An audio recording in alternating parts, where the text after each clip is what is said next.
Pourquoi est-ce que les jeunes n'épargnent pas suffisamment pour la retraite? Bien simplement parce que c'est difficile de se projeter dans l'avenir lointain à 20, 30 ou 40 ans pour préparer ce moment important de la vie qu'est la retraite. Et d'ailleurs, les études d'opinion le montrent, les Français considèrent que la préparation de la retraite est le deuxième motif d'épargne, mais ils sont plus d'un sur deux à dire qu'ils n'épargnent pas suffisamment pour la retraite. Ils ont donc du mal à accomplir cet objectif qui est de préparer la retraite. Alors comment est-ce qu'on pourrait encourager les jeunes à mieux préparer la retraite? Eh bien simplement d'abord en leur montrant qu'il y a un intérêt très fort à l'investissement de long terme. Pourquoi? Parce que l'investissement de long terme permet de s'exposer ou d'exposer ses revenus, son épargne, au marché d'actions qui permettent de faire fructifier son capital, de faire fructifier les revenus de son travail. Il suffit de prendre un exemple assez simple pour s'en apercevoir. Quelqu'un qui aurait placé 1 euro il y a 40 ans, en 1976, pour préparer sa retraite, s'il l'avait mis sur de l'assurance vie, il en aurait tiré 40 ans plus tard, en 2016, une dizaine d'euros. Si en revanche il avait placé sur le CAC 40, sur des marchés d'actions, il en aurait retiré 10 fois plus, soit à peu près 100 euros.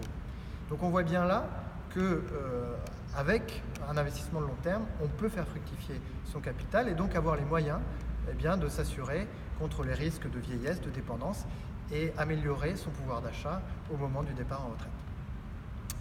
Alors évidemment, l'épargne retraite, elle ne se prépare pas nécessairement tout seul. Bien sûr, on peut ouvrir un plan d'épargne retraite individuel, mais on peut aussi le faire dans le cadre d'une entreprise. Il existe un certain nombre d'outils pour cela. Et l'une des grandes avancées de ces dernières années, qui a été obtenue il y a quelques années, c'est de permettre au plan d'épargne en action dans les entreprises d'avoir des options par défaut et d'offrir comme option par défaut la gestion pilotée, c'est-à-dire la gestion qui optimise l'exposition au marché d'actions en fonction de l'âge de l'épargnant. Et ça a permis évidemment à l'épargne d'aller s'investir dans ces fonds pilotés qui sont, du point de vue de l'épargnant, la meilleure solution. Jusqu'à présent, les options par défaut étaient plutôt des options d'investissement sans risque et malheureusement ne permettaient pas de faire fructifier l'épargne des épargnants. Alors enfin, comment est-ce qu'on peut attirer plus de personnes vers ces plans d'épargne individuels ou ces plans d'épargne collectifs?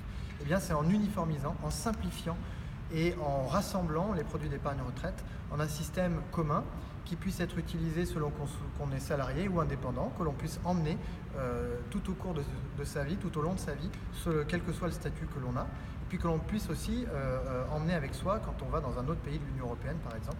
Et c'est tout l'objet de la réforme qui est en cours de discussion actuellement.